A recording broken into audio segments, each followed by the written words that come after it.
एक समय की बात है।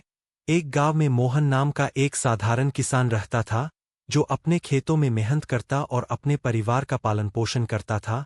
लेकिन उसकी आदत थी कि वह केवल तब भगवान को याद करता जब कोई संकट आ जाता, जैसे फसल खराब हो जाए, बीमारी आ जाए या परिवार में कोई परेशानी हो।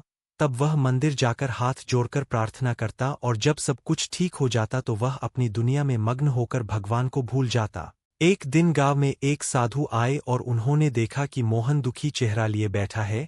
साधु ने पूछा, क्यों भाई, इतना उदास क्यों हो? मोहन ने कहा, बाबा, बारिश नहीं हुई, फसल सूख गई, घर में अन्न नहीं है। अब मैं भगवान को पुकार रहा हूं कि मेरी मदद करें। साधु मुस्कुराए और बोले, तुम्हें एक दोहा सुनाता हूं। कबीर कहते हैं, दुख में सुमिरन सब करे, सुख में करे न कोय। जो सुख में सुमिरन करे, तो दुख काहे को होए। इसका अर्थ है कि जब हम केवल दुख में ही भगवान को याद करते हैं और सुख में भूल जाते हैं, तो जीवन में दुख बार बार आते हैं।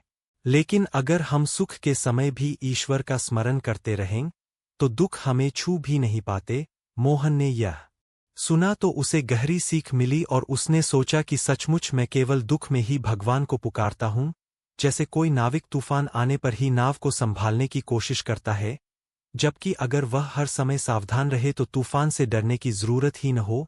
उसी दिन से मोहन ने संकल्प लिया कि वह हर सुबह शाम भगवान का नाम लेगा, चाहे दिन अच्छा हो या बुरा।